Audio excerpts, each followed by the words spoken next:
Verdade que desertos marcam a jornada de qualquer homem ou mulher de Deus. Jesus foi forjado no deserto, caminhou no deserto e ele prosperou no deserto. Adão foi formado no jardim, foi criado no jardim e ele caiu no jardim. A gente aprendeu ao longo da história dos heróis da fé e ao longo da nossa história que os cenários, eles são importantes, os ambientes, como eu preguei semana passada, eles geram influência, mas se você está posicionado em uma palavra que é independente do teu cenário, eles não são determinantes.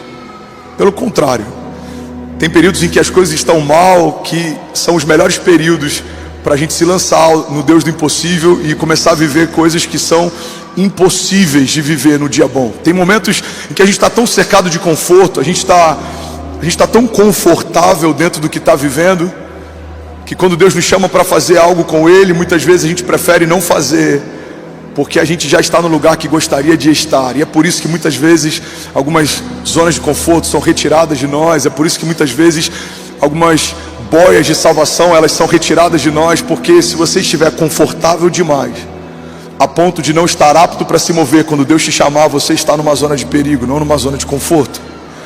O lugar mais seguro que podemos estar é correndo riscos com Deus. A gente aprendeu ao longo da história que é melhor ser Noé no meio de um dilúvio, dentro de uma arca que Deus o pediu para construir, do que ser qualquer outro que zombava de Noé enquanto ele construía. A gente aprendeu que é melhor ser Sadraque, Mesaque e Abidnego dentro de uma fornalha ardente, do que ser qualquer um daqueles que se prostrou diante de outros deuses para que não fossem lançados na fornalha. A gente aprendeu que é melhor ser como Jesus, levado para a cruz como uma ovelha, sendo direcionada a um abatedouro, sem falar nada, do que ser como aquele ladrão ao lado de Jesus que zombou dele na sua última oportunidade de receber remissão e salvação. Alguém está comigo aqui? Diga: eu creio que desertos são escolas da fé. A palavra de hoje daria uma série inteira, então eu vou tentar compactar isso em 40 minutos. Eu quero muito que você acompanhe tudo que Deus vai liberar, porque algumas chaves vão mudar a sua história para sempre. E por conta disso vai mudar a história dos seus filhos também. Você vai ser um pai melhor, você vai ser uma mãe melhor, você vai ser um empresário melhor, você vai ser um líder melhor. Alguém está comigo? Diga amém. Deuteronômio 1:31 diz assim: também no deserto vocês viram como o Senhor, o seu Deus, os carregou, como um pai carrega o seu filho, por todo o caminho que percorreram até chegarem a esse lugar. Eu vou ler isso de novo. Eu quero que você feche os olhos e você receba com a voz do seu pai nessa manhã falando com você. Também no deserto vocês viram como eu, o Senhor, o seu Deus, os carregou, como um pai carrega o seu filho, por todo o caminho que percorreram até vocês chegarem a esse lugar. Uma das maiores expressões de cuidado de Deus a gente experimenta nos nossos piores cenários. A gente percebe o cuidado de Deus quando a gente está no dia mal e os nossos inimigos são muitos, e os diagnósticos médicos são contrários, e as vozes ao nosso redor geram desânimo, mas ainda assim a gente permanece de pé. Isso é cuidado de Deus. Os projetos dos seus inimigos não prosperarem, as armas forjadas contra você não te matarem, aquilo que o inferno tenta todos os dias contra o teu filho ou contra os teus filhos, de fato não acontecer. Isso é uma expressão de cuidado de Deus.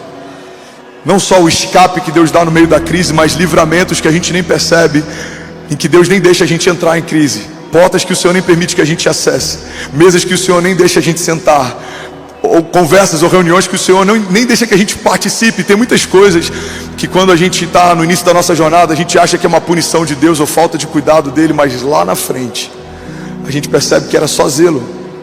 Tem lugares que Deus te arrancou com a própria mão, porque Ele ouviu conversas que você não ouvia, Ele viu coisas que você não via. Tem empresas que o Senhor permitiu que fechassem, e você na época achou que era a pior crise da sua vida. Hoje você agradece a Deus porque algo novo foi gerado a partir de algo que você deixou para trás.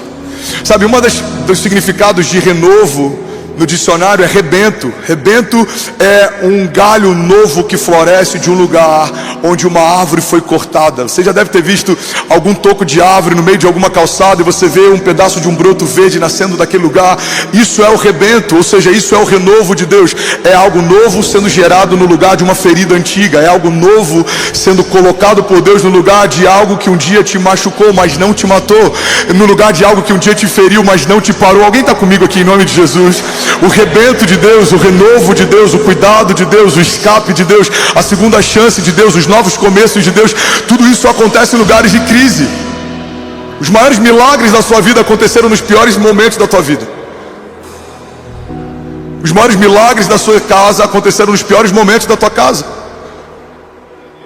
Como se esquecer do livramento que Deus deu aos nossos filhos quando estavam internados, ou de um livramento que Deus nos deu no meio de um acidente de trânsito, ou de um livramento que Deus nos deu quando a gente teve um diagnóstico médico contrário. Irmão, tem um dos nossos voluntários que serve aqui todas as semanas, ele deve estar em algum lugar aqui.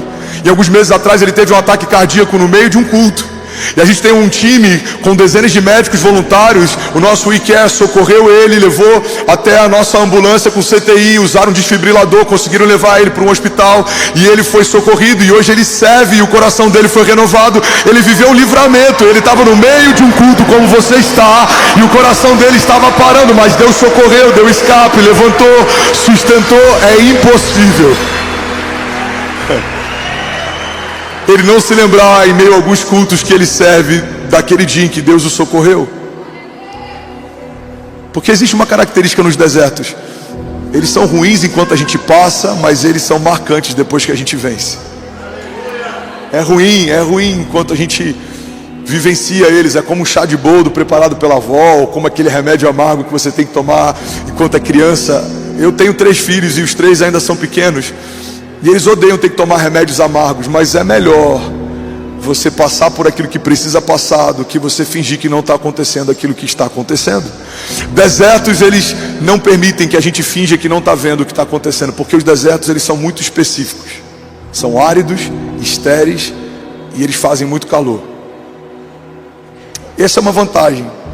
Às vezes é melhor um deserto do que uma batalha invisível. A palavra fala sobre o laço do passarinheiro. A Bíblia diz que ele nos livrará do laço do passarinheiro. E o laço do passarinheiro era uma armadilha usada por caçadores para capturar pássaros. E eles colocavam um fio quase transparente. Então o pássaro ia ali e a patinha dele ficava presa naquele fio, e ele tentava voar mais alto e não conseguia. Ele tentava e não conseguia, até que em algum momento ele começava a acreditar que essa nova altura era o limite que ele podia voar. Irmão, a pior coisa que você pode viver como cristão é acreditar que pode voar sem perceber que tiraram de você a capacidade do seu voo. É melhor um inimigo que se apresenta, um deserto que você enxerga, do que batalhas que você nem sabe que está enfrentando, do que inimigos que estão te sugando. Existem mais bajuladores e ladrões de alegria abatendo pessoas do que desertos e gigantes. Os desertos te posicionam, os gigantes te deixam em posição de batalha, mas os bajuladores não, eles te sugam sem você perceber. A zona de conforto mina o teu intuito de viver algo com Deus sem perceber. Você um dia queria mudar a história, queria fazer história com Deus, queria plantar igrejas. No dia seguinte você só está preocupado em qual é o próximo carro que você vai comprar, ou qual é a próxima TV que você vai financiar, ou qual é o próximo sofá que você vai sentar. Porque sem perceber, a zona de conforto pega homens que foram chamados para mudarem a história e transforma em pessoas comuns que só querem ouvir uma palavra no domingo e viver a sua vida comum ao longo da próxima semana.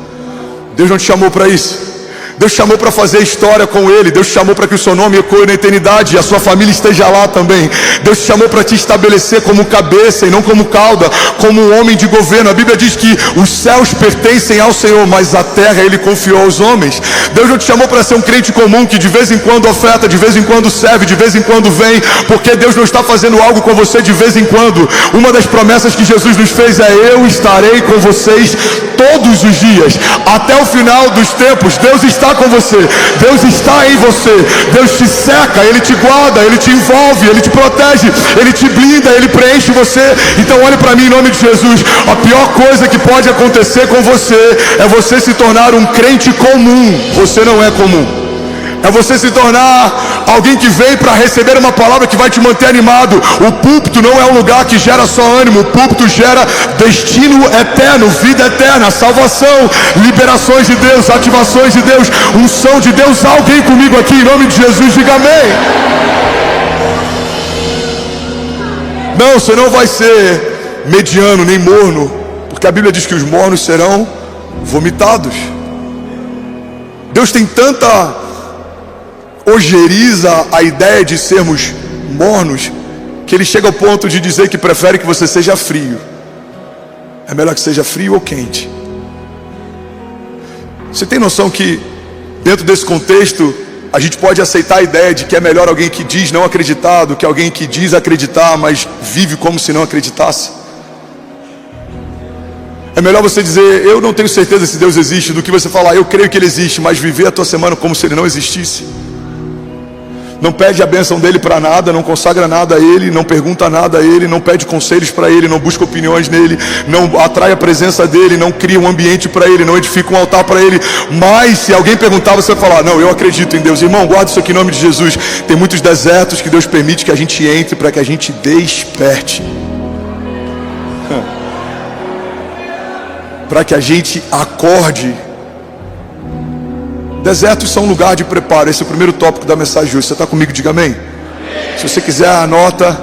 Só não entra no WhatsApp e anota em algum aplicativo que não vai roubar a tua atenção. Você está comigo? Diga, eu creio que desertos são um lugar de preparo. Eu já vou avisar, é possível que hoje a gente passe um pouco do tempo. Se você precisar sair, fica à vontade. Mas eu preciso entregar o que o Senhor me confiou para hoje, amém? Deserto é lugar de preparo. Ainda bem que eu vi Jesus. Deus levanta João Batista, a voz que clama no deserto. E onde ele é preparado? No meio de um cenário de falta. Ele se alimenta de mel silvestre, gafanhotos, e ele se veste com couro. Ele é um homem rústico, criado num ambiente hostil. Mas é um homem que Deus preparou para preparar o caminho para o seu filho. A gente olha para a história de Jesus. A Bíblia diz que ele crescia em graça diante de Deus e dos homens. Ele crescia em sabedoria. Jesus enfrentou muitos desafios antes de se apresentar como Messias. Jesus, ele tinha um ofício. Jesus honrava os seus pais, Jesus cuidava da sua casa, Jesus tinha responsabilidades, ele foi ensinado. Ele não veio dos céus com 30 anos e ele já falava, ele já andava, não. Ele foi gerado num ventre, ele foi amamentado, ele teve cólicas como qualquer bebê teve. Ele teve que aprender a andar, ele engatinhou, ele caiu, ele tropeçou, ele aprendeu a correr, ele aprendeu a falar, ele aprendeu a ler. Ele ia para a sinagoga, como diz a palavra, como de costume. Ou seja, ele estudava, se debruçava na palavra, mesmo sendo o verbo encarnado, mesmo sendo a própria palavra, ouvia da boca de homens a respeito de si próprio. Jesus enfrentou processos, Jesus enfrentou desertos. Ele acaba de ser ungido, batizado, uma porção do céu é derramada sobre ele, o Espírito repousa sobre ele, uma voz do céu diz, esse é meu filho em quem eu tenho meu prazer. E a Bíblia diz que em seguida o Espírito de Deus leva Jesus ao deserto. Irmão, guarda isso aqui em nome de Jesus. Tem muitos desertos que o próprio Deus vai te levar para lá, Ele vai te convidar para estar lá, mas não há nenhum deserto que Deus permita que você entre, que não vai gerar em você algo melhor do que você tinha antes de entrar. Todo deserto que Deus permite que você entre é para te capacitar, é para te levar a um novo nível, é para te afiar para próximas batalhas, é para te dar novas patentes, é para confiar algo novo a você. Alguém recebe isso em nome de Jesus? Porque nos céus não há uma nova patente se não houve uma prova anterior. Você só é aprovado em lugares que você foi testado. Deus testa homens na falta para saber se estão prontos para ter provisão. Deus testa homens na vergonha para saber se eles podem ter dupla honra. Irmão, guarda isso aqui. Se na sua vergonha você foi reprovado, você não está pronto para receber a dupla honra de Deus. Você vai se exaltar quando Deus fizer. Você vai se deslumbrar quando Deus te der. Se você for reprovado na falta, você não pode ser colocado no muito, porque a Bíblia diz que aquele que é fiel no pouco, sobre o muito será colocado. Mas se você não consegue ser fiel com pouco, por que você acredita que vai conseguir ser fiel quando tiver muito? Uma das coisas que Deus quebrou algumas semanas atrás, quando eu preguei sobre o poder da entrega, a gente viu pessoas entregando o seu melhor aqui no púlpito. É essa narrativa do inferno que muitas vezes a gente usa para justificar a nossa escassez. A gente fala, não, é fácil ele dar porque ele é rico. Não, tem pessoas aqui na igreja que eles dão porque eles são ricos. Mas se você sendo pobre não dá, quem garante que se fosse rico daria? A Bíblia diz que quem é fiel no pouco, sobre o muito será colocado. Eu estava pregando em Cuiabá anteontem, eu vim com o time do Music, conversando do aeroporto para Alfa, e eu falei para eles, o meu primeiro escritório foi dentro de uma sala de passar roupa, que era tão pequeno, literalmente, que o ventilador de pé tinha que ficar do lado de fora para ventilar para dentro, porque se ele ficasse dentro a porta não fechava. Só tinha espaço para uma cama, uma tábua de passar roupa. Então a gente tirava aquela tábua de passar roupa, eu coloquei uma tábua de pinos E eu fiz alguns móveis com madeira de pallet de feira, e ali era o meu escritório, e eu amava aquele lugar, e eu chorei com Deus naquele lugar, e eu projetei muitas coisas que eu estou vivendo hoje naquele lugar, e eu imaginei muitas coisas que a gente viveria junto naquele lugar. Então guarda isso aqui em nome de Jesus. Para mim não faz diferença o tamanho da sala que eu tenho hoje, porque não fazia diferença o tamanho da sala que eu tinha ontem. Quando você é aprovado no pouco, você está pronto para viver o muito.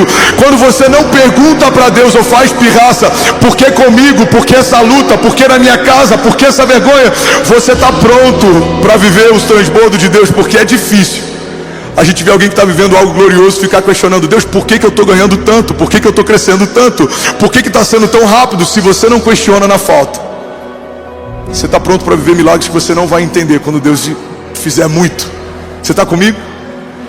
José foi testado na falta, João foi testado na falta, Abraão foi testado na falta, Davi foi testado na falta, Jesus foi testado na falta. Mas o final de todos eles foi melhor do que o começo de cada um deles.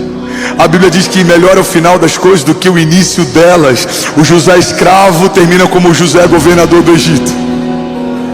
O Abraão que sai da casa, da terra, está como um nômade andando pelo deserto, termina como o pai da fé. Noé, o louco que constrói um navio, uma arca, um barco num tempo em que não chove, agora se torna o único pai de família vivo para reconstruir um mundo que estava sendo resetado pelo Criador.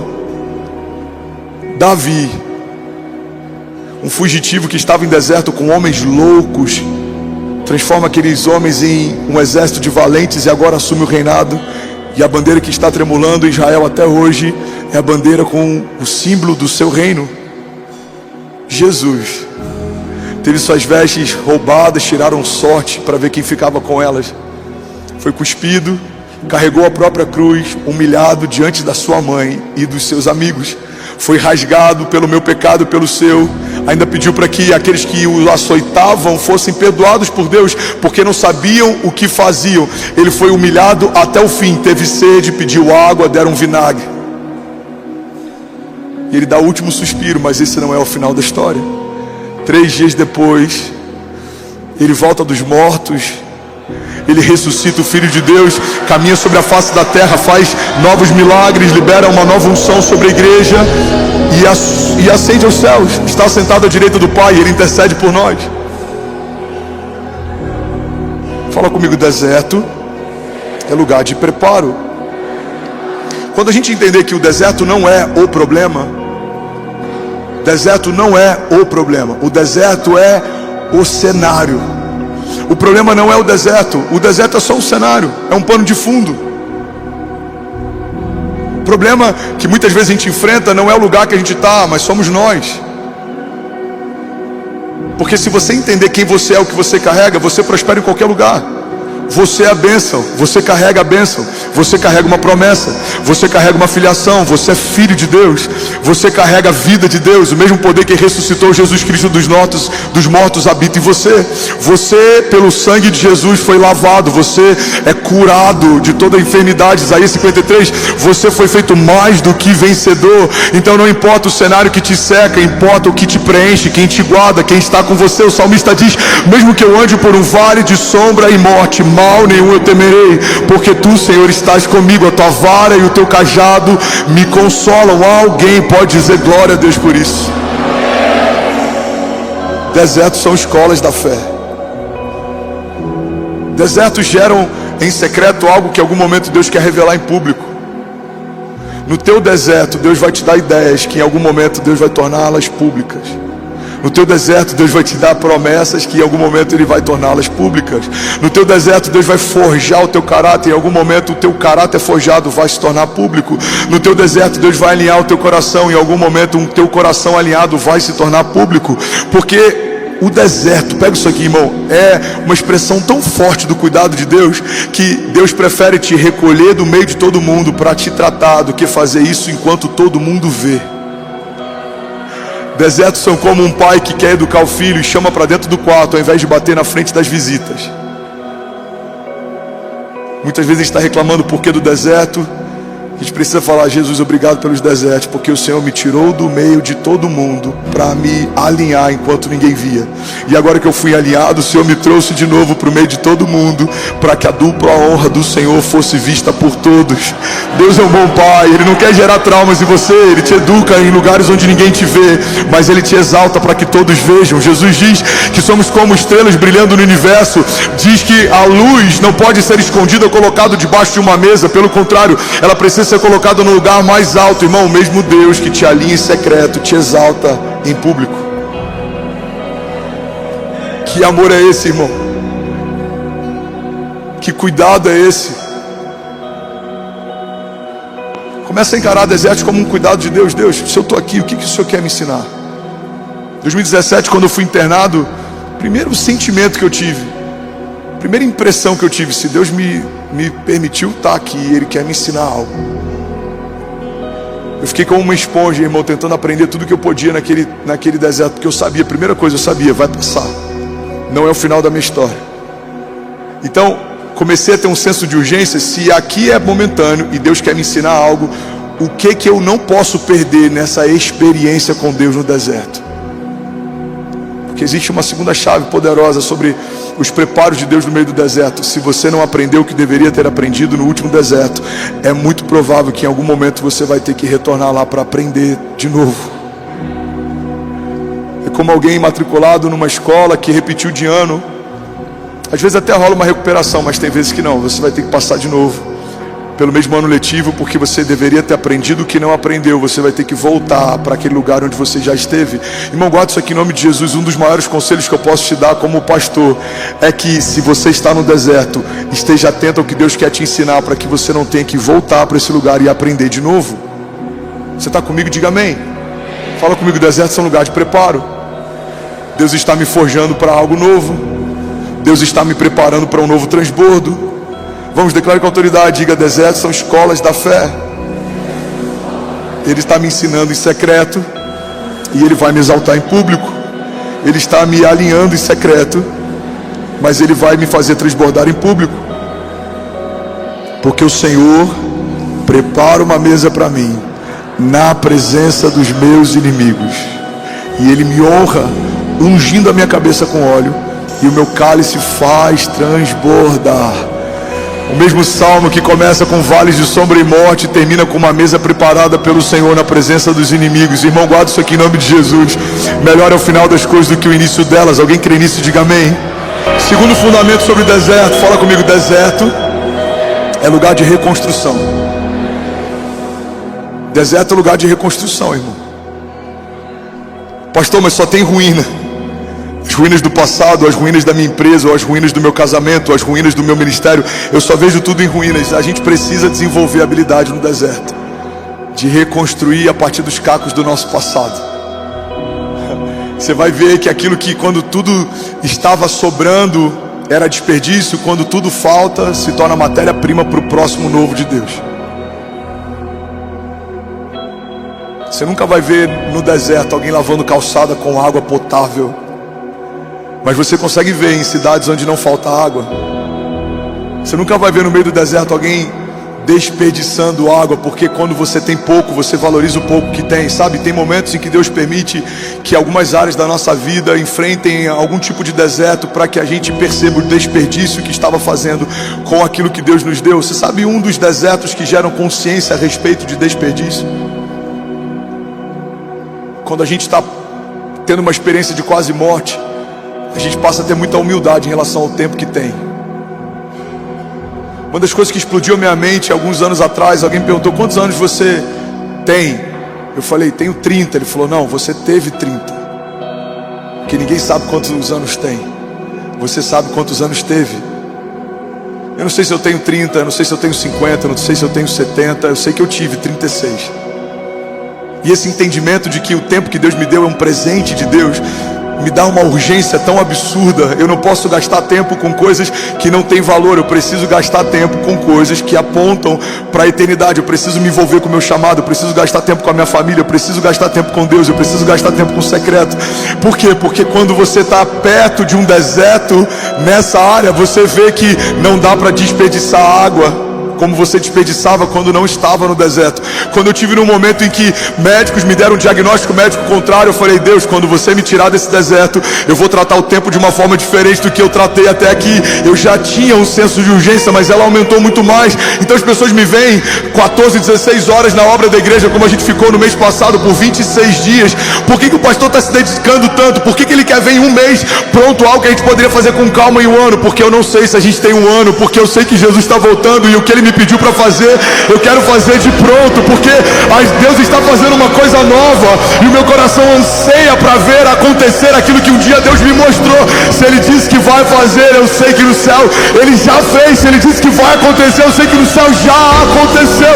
Então eu preciso inclinar o meu coração e sujar as minhas mãos, para que eu não seja alguém passivo que espera que algo venha do céu.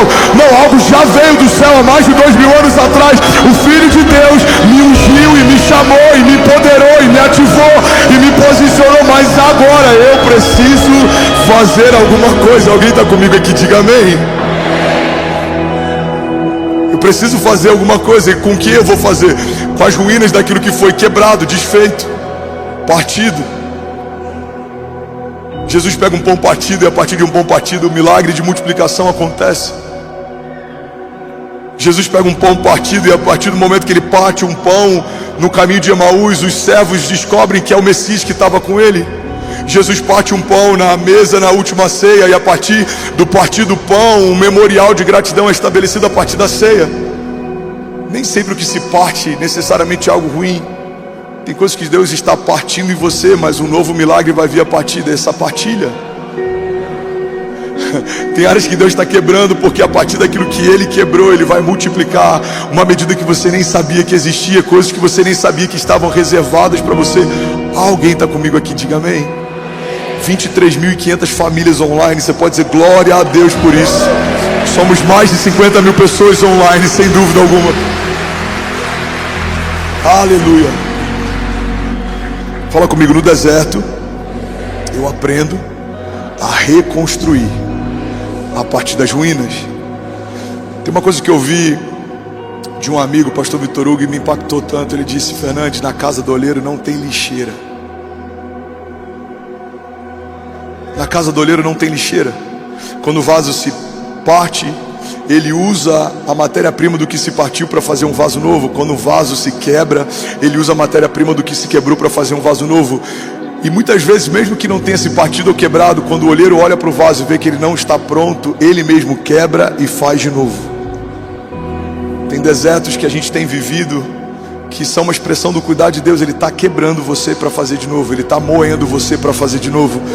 O seu caráter está sendo moído, o seu orgulho está sendo moído, a sua vaidade está sendo moída, as nossas deficiências estão sendo moídas. Olha o que diz a palavra, Jeremias 18:2. Essa é a palavra que veio a Jeremias da parte do Senhor. Vá à casa do oleiro e ali você ouvirá a minha mensagem.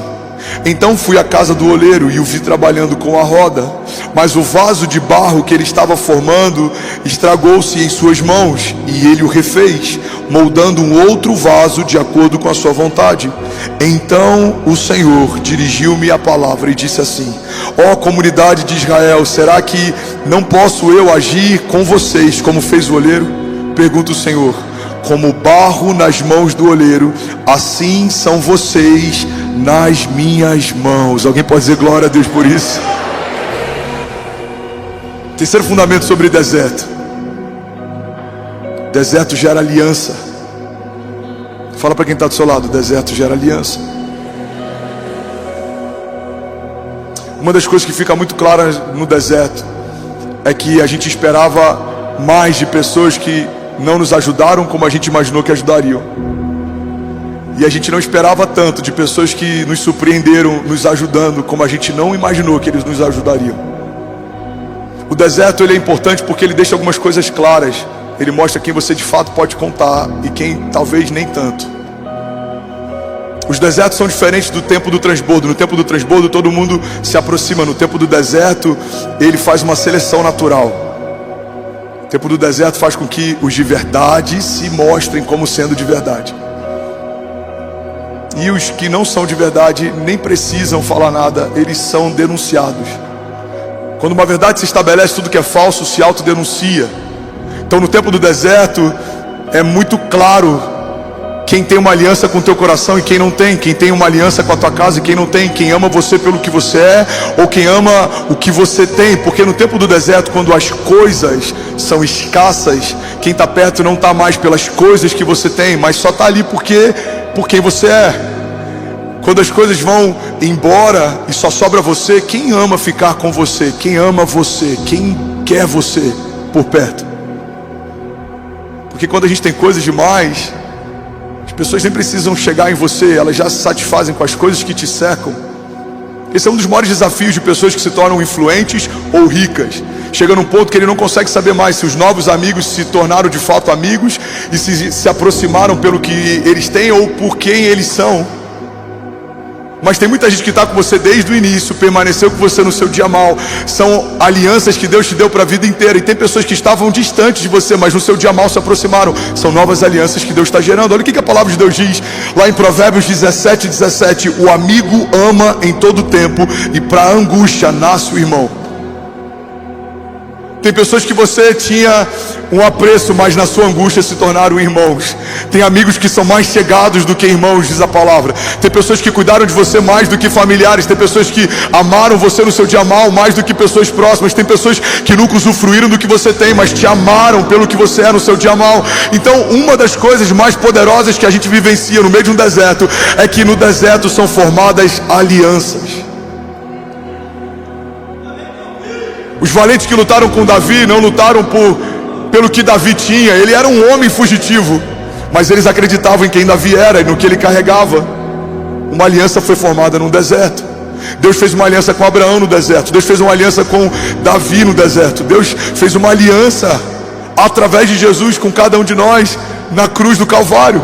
Alianças formadas em tempos de crise são poderosas. Alianças formadas em tempo de falta são poderosas. Talvez o deserto que Deus permitiu que você entrasse era só para gerar novas alianças, e no momento que você sair desse deserto, elas te acompanharão por toda a tua história. Alguém está comigo aqui? Diga amém. Declare com autoridade, diga: deserto gera gratidão. É impossível um homem que foi tirado por Deus de um deserto não ter um coração mais grato do que tinha antes de entrar no deserto. Deserto gera gratidão. Eu tive num projeto de homens algumas semanas atrás, em que a gente é exposto à falta de muitas coisas. Você tem privação de fome, de sono, de uma série de coisas. E eu vi homens grandes na nação chorando por um pedaço de pão partido. E grande parte desses homens, talvez na sua semana, reclamariam por conta de um cardápio que não gostou, que fizeram na sua casa, ou por conta de algo que compraram para comer e não gostaram. Mas no meio de um lugar de escassez, a gente chora pelo pouco, porque é grato por ter algo para comer. Os desertos, eles geram um senso de gratidão tão grande, porque quando tudo que sobra, desperdício, superabundância, se vai, o pouco que você tem é tudo que você tem. No deserto, irmão, um copo de água gelada vale tudo. Num deserto, uma árvore pequena que faz um pouco de sombra vale muito. No deserto, qualquer tipo de escape ou refrigério é poderoso demais, é valioso demais. Fala comigo: deserto gera gratidão. Quando algumas camadas de excesso são removidas, a gente começa a valorizar o que de fato tem valor. Sabe, o deserto faz a gente depender do pão nosso de cada dia. A oração que Jesus ensina lá na frente, o pão nosso de cada dia nos dai hoje, é uma expressão do que o povo já havia vivido no deserto muito tempo antes. Eles caminharam debaixo de uma dependência absoluta de Deus, e se Deus não enviasse o pão do céu todos os dias, eles não teriam pão para comer no dia seguinte. Então o povo foi ensinado, enquanto caminhava no deserto, a partir de uma palavra de Deus, que todos os dias certamente Deus enviaria o pão para eles. O pão nosso de cada dia Deus deu desde o deserto e continua nos dando até hoje. Então guarda isso aqui em nome de Jesus, irmão. Não importa se você tem pouco ou se você tem muito, a verdade é que o que você tem, você só tem porque Deus te deu. Seja grato. Os seus filhos você tem porque Deus te deu. Porque tem mulheres que poderiam gerar e não conseguem gerar. Tem mulheres que não poderiam gerar e geraram vida. Não é porque o seu sistema reprodutor está apto, é porque Deus te permitiu ser mãe. Se você tem recursos, não é porque você é bom ou porque você estudou, é porque Deus te permitiu ter posses. Se você tem influência, não é porque você é extraordinário. Tem muita gente melhor do que você, mais preparada do que você, que tem mais carisma do que você, mas Deus te permitiu ter acesso, Deus te permitiu ter voz e influência. Então guarda isso aqui: tudo o que você tem, Deus te deu. Tudo que eu tenho, Deus me deu. A Bíblia diz que Ele é o autor e consumador da fé. A fé que você tem nele, foi Ele quem te deu. E quanto mais você ouve a palavra dele, mais fé você recebe a partir da palavra que Ele te deu. A Bíblia diz que Ele é a sabedoria. A Bíblia diz também que aqueles que pedem sabedoria a Deus, livremente Ele dá aos que pedem. A sabedoria que você tem porque Deus te deu. A Bíblia diz que nós amamos porque Ele nos amou primeiro. O amor que você tem pelos seus filhos, você só tem porque foi amado por Deus primeiro. Você não saberia o que é amor se você antes não tivesse sido amado. Você não poderia dar amor se o amor antes não tivesse se dado por você. A Bíblia fala que Ele é o dono do ouro e da prata. Então, se tem um pouco de ouro na tua pulseira, ou no teu relógio, ou no teu cordão, ou na tua aliança, o pouco de prata que tem talvez nos seus talheres, ou naquilo que você usa para servir as suas visitas, o que você tem de posse, tem porque o dono do ouro e da prata permitiu você ter, porque como é dele, com uma fala poderia requisitar de volta tudo que ele confiou a você. Ele é o Jeová Jireh, Ele é o Deus da provisão. Ele é o que dá a semente ao que semeia. Se os seus celeiros estão cheios, foi Deus quem encheu. Se os seus celeiros estão transbordando, foi Deus quem transbordou. Ele é aquele que prepara uma mesa na presença dos inimigos, e Ele faz o cálice transbordar. Até o que transborda de você, foi Deus quem transbordou, porque o cálice que você tem, foi Ele quem te deu. Ele te deu o recurso, Ele te deu a visão, Ele te deu o acesso, e Ele transbordou também. Ele te deu uma ideia, Ele te deu ousadia, e Ele abriu as portas para você entrar também. Ele te deu acesso, Ele preparou uma mesa, Ele chamou o teu nome, e quando o seu nome foi chamado por alguém, Ele te empoderou também. Foi Ele quem te gerou, foi Ele quem prometeu coisas sobre você, e é Ele quem cumpre a promessa que fez também. É Ele quem promete tudo que você carrega como promessa, mas Ele é o garantidor da promessa também. A Bíblia diz que por não ter ninguém superior a si, para quem jurar, Ele jurou por si mesmo. Ou seja, Ele te fez, Ele prometeu algo para você, e Ele garantiu a promessa que te fez. Números diz que Ele não é homem para que minta, Ele não é filho do homem para que se arrependa. Acaso Deus prometeria algo que não tem o intuito de cumprir? Irmão, Ele é quem te deu emoções, e é por isso que quando você se emociona, você chora. Mas a Bíblia também diz que Ele toma nota de cada uma das nossas lágrimas e recolhe cada uma delas no seu odre. Ele te deu a emoção, Ele permite você chorar, mas Ele recolhe cada lágrima que você chora. Foi Ele quem te deu uma casa, mas é Ele quem mantém ela de pé. Se os fundamentos da sua casa forem edificados sobre uma rocha, não importa a velocidade dos ventos, não importa o tamanho dos gigantes, a sua casa vai permanecer de pé. Ele é o princípio e o fim de todas as coisas. Antes de você começar, Ele já era. Depois que a sua história terminar, Ele continua sendo. Ele é antes da criação e Ele permanece depois dela. Ele é o Pai da eternidade, até o tempo que te move. Foi Ele quem gerou, é uma ideia dele. Sabe o tempo que a gente corre atrás, que a gente se preocupa, que foi limitado, que depois do pecado foi estabelecido em 120 anos, disso não vai passar. Então, Deus criou o tempo, estabeleceu limite sobre o tempo. Deus criou o mar, estabeleceu limite sobre as águas. Deus criou a terra, estabeleceu limite sobre as terras. Ele fez o fundamento e o firmamento, estabeleceu os limites sobre os céus. Ele fez o sol, a lua e as estrelas, estabeleceu os limites entre o dia e a noite. Ele estabeleceu todos os anjos e até os que foram derrubados e lançados por terra e se tornaram aqueles que batalham contra nós. Foi Ele quem estabeleceu desde o princípio a separação entre luz e trevas. Foi Ele quem gerou você, criou você, guardou você. Foi Ele quem prometeu coisas para você e Ele quem vai cumprir. Ele é o que é. Ele é o El Shaddai, Deus Todo-Poderoso. Ele é Emmanuel, Deus conosco, Deus de perto. Ele é Jeová Jireh, o Deus que provê. Ele é Jeová Rafa, o Deus que cura. Alguém comigo aqui, diga amém. Desertos geram gratidão. Períodos de falta nos fazem valorizar aquilo que nós temos. Períodos de crise nos fazem valorizar aquilo que nós temos. Porque eu tenho uma boa notícia: desertos são passageiros. Enquanto estamos enfrentando eles, parece que uma hora leva dias. Parece que um dia passando por essa crise leva meses. Mas vai passar. Desertos são temporários, não são permanentes. Desertos são passageiros. São lugares de passagem, não de habitação. Deus não está te chamando para edificar um condomínio ou uma casa no seu deserto. Deus está te falando, não desista e passe por isso. Vai ficar tudo bem. Ele dá ânimo ao cansado. Ele é quem faz florescer no meio do deserto. Mesmo que a terra seja árida, você vai prosperar no seu pior momento, no seu pior cenário, porque há um escape de Deus para aqueles que permanecem fiéis a Ele, para aqueles que não recuam, para aqueles que não desistem, para aqueles que não desanimam. Alguém está comigo aqui? Diga amém. Sabe, deserto, e esse é um próximo fundamento que eu quero compartilhar, gera humildade. Fala comigo, deserto gera humildade.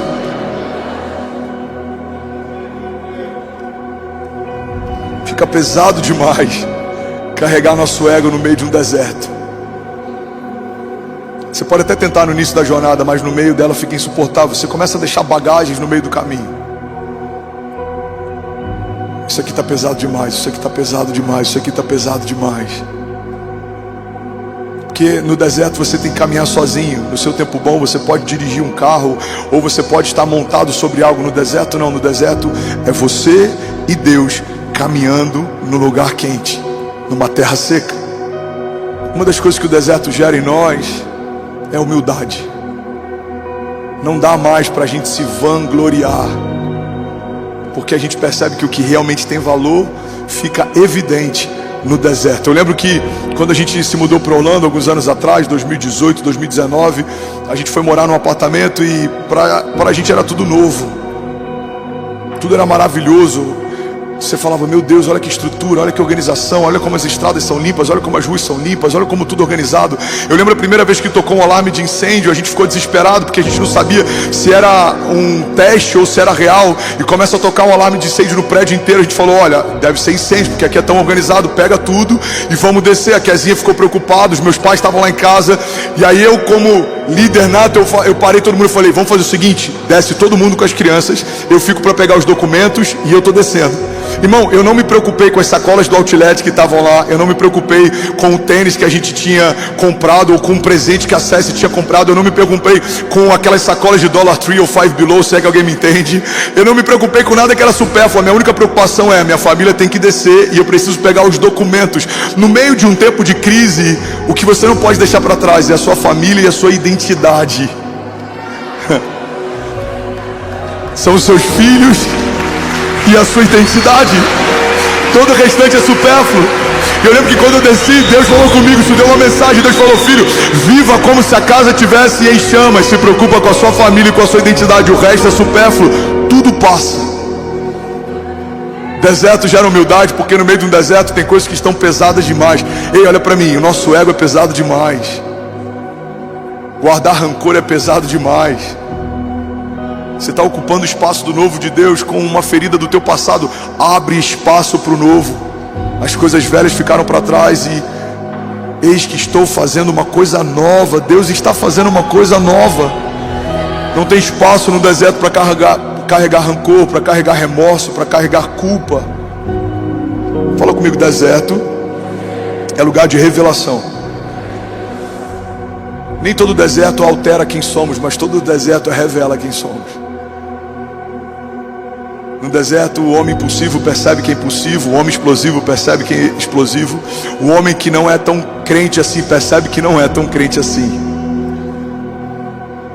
O deserto revela pra gente a nossa pior parte, porque quando tudo vai bem, essa parte fica adormecida, mas quando as coisas vão mal, ela floresce, aflora. Eu não lembro quem é o autor dessa frase, eu acho, não vou lembrar, mas ele diz que o jejum não nos deixa irritados, o jejum nos mostra o quão irritado nós somos. Qual que é uma das funções do jejum? A ausência, a falta faz com que seja evidenciado quem de fato nós somos.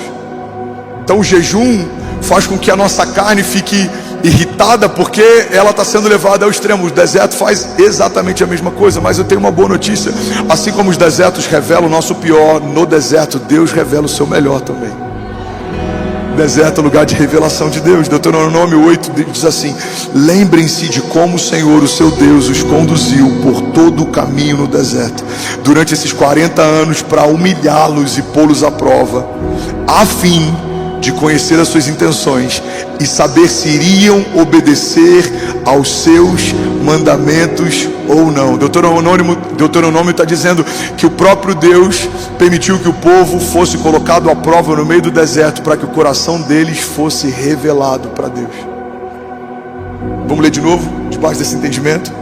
Lembrem-se de como o Senhor, o seu Deus, conduziu o povo por todo o caminho no deserto durante esses 40 anos, para humilhá-los e pô-los à prova, a fim de, ou seja, com o propósito de, com a intenção de conhecer as suas intenções e saber se iriam obedecer aos seus mandamentos ou não. Provérbios 25:2 diz: a glória de Deus está em ocultar certas coisas, mas tentar descobri-las é a glória dos reis.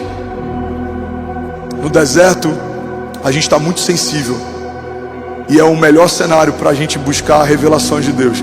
Eu lembro que quando eu fui internado, irmão, olha para mim, eu sou apaixonado por cinema, eu sou apaixonado por filme. É uma cultura que eu peguei com meu pai, e é uma cultura que eu estou imprimindo nos meus filhos. O programa que eu mais amava de fazer com meu pai era deitar no peito dele, a gente deixar o ar-condicionado bem gelado e a gente assistia junto o filme. Não eram os melhores filmes talvez para assistir com aquela idade, Máquina Mortífera, Rambo, algumas coisas do tipo, mas estou de pé, amém? Deu certo, tá tudo bem, terminou bem. Mas eu lembro que a gente assistia vários filmes e eu gostava muito disso. E quando eu cresci, isso me acompanhou. Para você ter uma ideia, eu alugava tantos filmes naquela época que a gente alugava VHS. Alguém lembra dessa época? Ok. Você lembra que você tinha que pagar multa se não rebobinasse a fita? Se é dessa época? Ok. Eu alugava tantos filmes na sexta-feira, porque eu ia entregar o filme da quinta, e ele me falava que se eu entregasse 4 filmes na sexta, eu poderia só entregar na terça-feira, e aí na terça eu alugava mais. Eu era tão compulsivo com filmes que eu cheguei a receber uma cesta de chocolate da locadora que eu alugava. Eu acho que era um bom cliente. Amém, gente? Aí os anos passam, diminui um pouco essa paixão por filme, mas quando eu sou internado, eu não tinha plano de saúde. Algumas pessoas se mobilizaram, conseguiram uma internação para mim, e eu fiquei no CTI, foram 35 dias de internação, e alguns dias depois me tiraram do CTI e me levaram para o quarto. E quando eu cheguei no quarto, tinha uma TV. Eu lembro que eu quase chorei, porque eu estava sozinho no quarto e tinha um banheiro. Irmão, guarda isso aqui. No apartamento que a gente morava, tinha 2 banheiros, e devia ter umas 3 TVs. Mas quando você está no hospital e sai de uma ala em que você está com um monte de gente para ficar numa sala, num quarto em que você tem o seu banheiro e a sua TV, você se sente num resort all inclusive. Porque deserto faz você valorizar o pouco que tem. Eu tô lá naquele quarto de hospital. Eu já ia falar naquele deserto. Tô lá naquele quarto de hospital. E aí quando eu deito na maca, eu falei: Jesus, obrigado, tem um banheiro e tem uma TV. Primeira coisa que eu falei: eu vou zerar todos os filmes até eu ser liberado. Eu vou zerar todas as séries. Agora eu vou pedir balde de pipoca, eu vou zerar tudo, eu vou sair daqui. Primeira coisa que Deus falou comigo: deserto não é lugar de entretenimento, deserto é lugar de aprendizado. Não se distraia. Eu só assisti um filme, 35 dias internado. E até no filme que eu assisti, Deus falou comigo. Eu fui assistir Beleza Oculta, com Will Smith. Começa o filme, se eu não me engano, ele perde um filho, e ele fala: tem 3 coisas que conectam toda a humanidade: o amor, o tempo e a morte. Todos querem ser amados, todos têm desafio com o tempo, e todos têm medo de morrer. Eu parei o filme e falei: eu já entendi, Deus, você quer falar comigo? Um capítulo inteiro do meu livro fala sobre o amor, o tempo e a morte, porque Deus falou dessas 3 coisas, só uma delas existia no jardim, só o amor estava disponível para a criação. O tempo e a morte entraram em cena depois da queda. Mas isso é uma mensagem para um outro culto. O que eu quero dizer para você é que deserto não é lugar de se anestesiar, deserto é lugar de estar atento ao que Deus está falando. O deserto que Deus te levou não é para você esperar o tempo passar. O deserto que Deus te permitiu estar é para que você aprenda algo que Deus está te ensinando. O deserto é lugar de revelação. Deus quer te revelar novos sonhos, novos projetos. Deus quer te revelar coisas novas. Deus quer falar com você no lugar em que ninguém está ouvindo, coisas que em algum momento todos vão ver. Deus está te levando para um lugar secreto. O deserto é lugar secreto para quem caminha com Deus. Alguém está comigo aqui? Diga amém. Diga: deserto é lugar de milagre. Fala assim: ufa. Deserto é lugar de milagre. Fala para quem está do seu lado, sacode aqui alguém e me ajuda a pregar. Fala, deserto é lugar de milagre. Somos 25 mil famílias conectadas agora. Uau, glória a Deus. Jesus. Pega isso aqui, irmão, e eu já estou terminando. Salmos 107, vocês são maravilhosos. Diz assim: transforma o deserto em açudes e a terra ressecada em fontes. Ali ele assenta os famintos para fundarem uma cidade habitável, semearem lavouras, plantarem vinhas e colherem uma grande safra. Ele os abençoa e eles se multiplicam e não deixa que os seus rebanhos diminuam. Alguém pode dizer glória a Deus por isso? Isaías 43:18 diz: esqueçam que se foi, não vivam no passado. Vejam, eu estou fazendo uma coisa nova, ela já está surgindo, vocês não percebem? Até no deserto abrirei um caminho e riachos no ermo. Deuteronômio 28 diz: e será que se ouvires a voz do Senhor o teu Deus, tendo cuidado de guardar todos os seus mandamentos que hoje eu te ordeno, o Senhor teu Deus, levante suas mãos e recebe isso em nome de Jesus, te exaltará sobre todas as nações da terra, e todas essas bênçãos virão sobre ti e te alcançarão. Quando ouvires a voz do Senhor o seu Deus, bendito será na cidade, bendito será no campo, bendito será o fruto do teu ventre, o fruto da tua terra, e o fruto dos teus animais, e as crias das suas vacas e das suas ovelhas. Bendito será o teu cesto e a tua amassadeira, bendito será ao entrares e bendito será ao saíres. O Senhor entregará feridos diante de ti os teus inimigos e aqueles que se levantarem contra ti. Por um caminho sairão contra ti, mas por 7 caminhos fugirão da tua presença. O Senhor mandará que a bênção esteja contigo e nos teus celeiros e em tudo o que puserem as suas mãos. Deixa eu profetizar isso, recebe em nome de Jesus. O Senhor mandará que a bênção esteja com você e nos teus celeiros e em tudo o que puserem as suas mãos. Será que alguém pode glorificar Jesus aqui nessa manhã? Você pode fazer barulho! Declara comigo, diga: deserto é lugar de milagre. Vamos, levante suas mãos e declare com autoridade, diga: deserto é lugar de milagre. Queria te convidar a fechar os teus olhos, curvar a tua cabeça.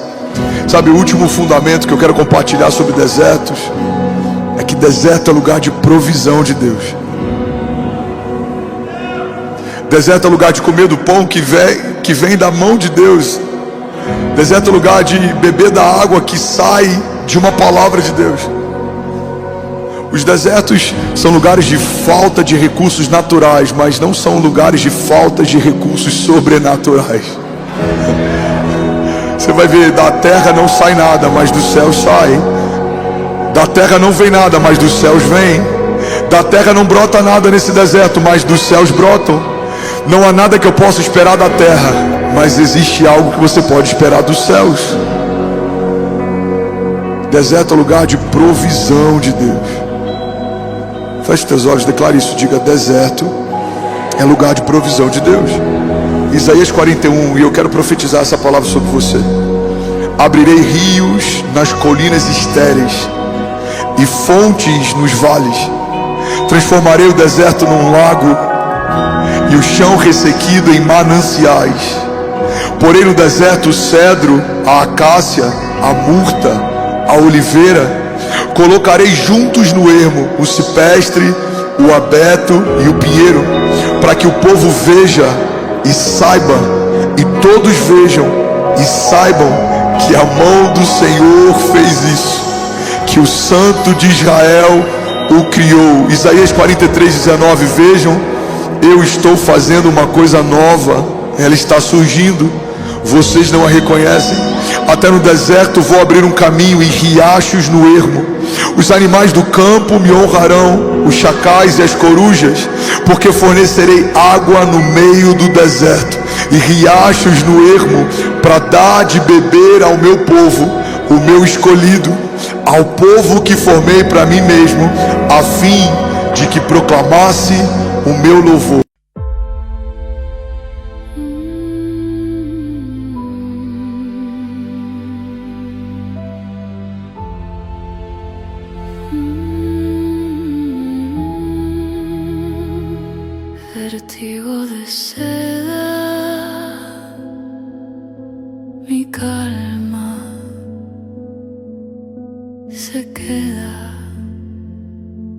Tu piel me provoca, mi alma te toca, mi voz invoca, tu luz sofoca.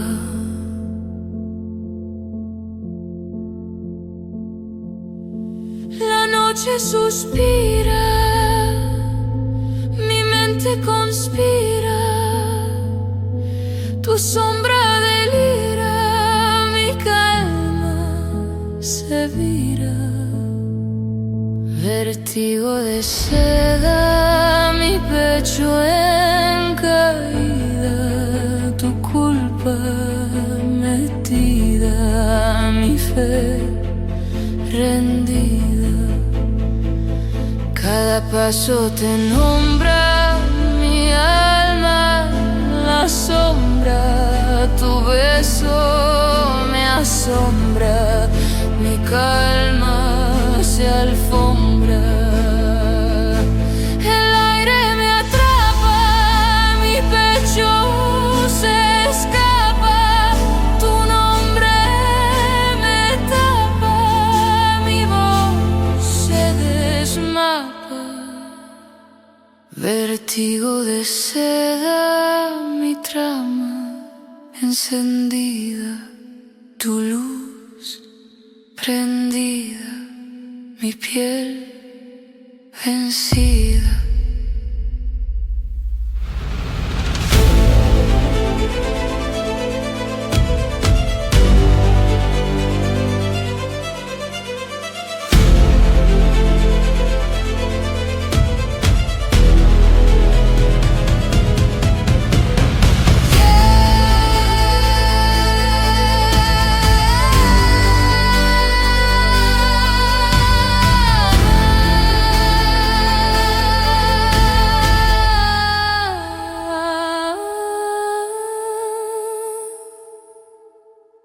Vértigo de seda, mi alma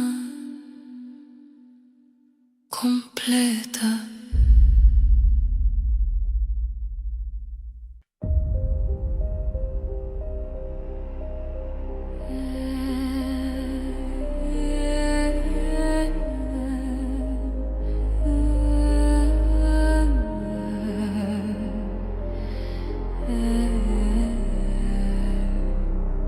Vértigo de seda, mi calma se queda, tu piel me provoca, mi alma te toca, mi voz invoca, tu luz sofoca, la noche suspira, mi mente conspira, tu sombra delira, mi calma se vira.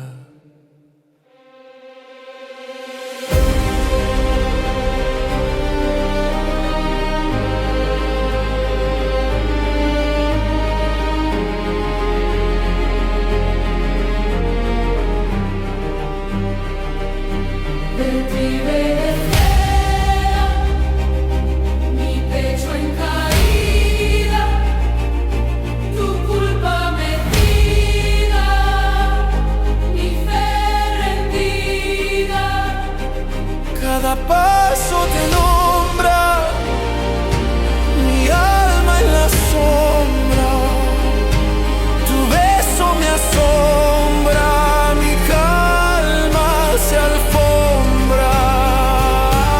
El aire me atrapa, mi pecho se escapa, tu nombre me tapa, mi voz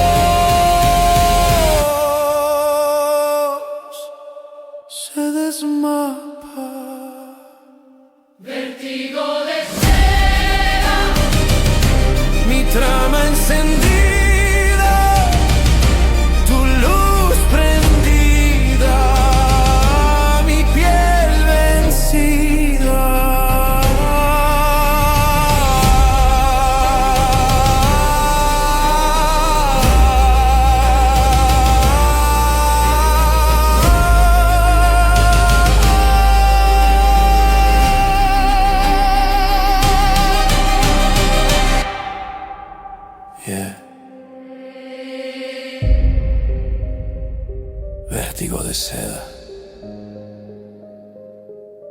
mi alma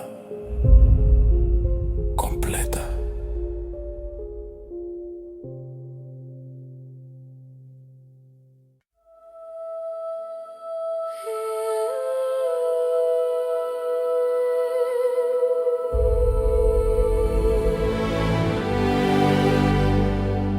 Vértigo de seda,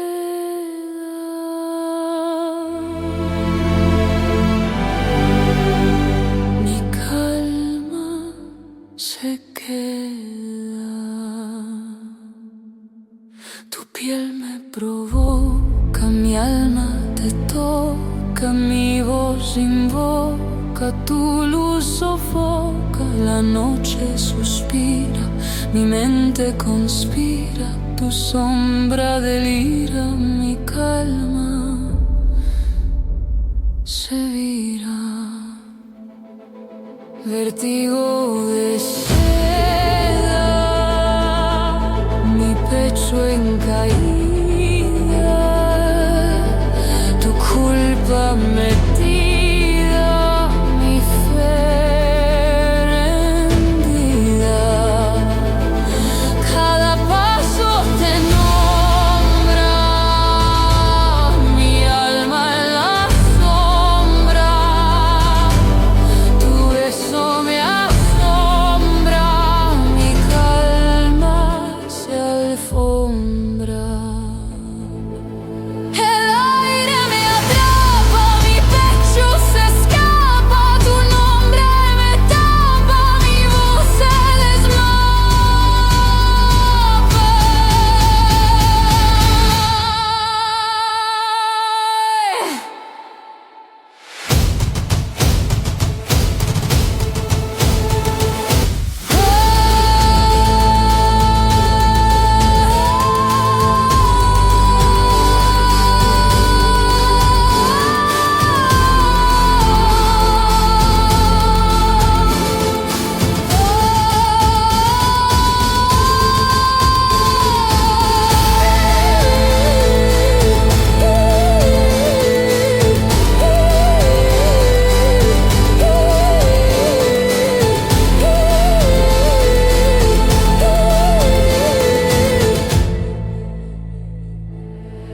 Vértigo de seda, mi trama encendida, tu luz prendida, mi piel vencida.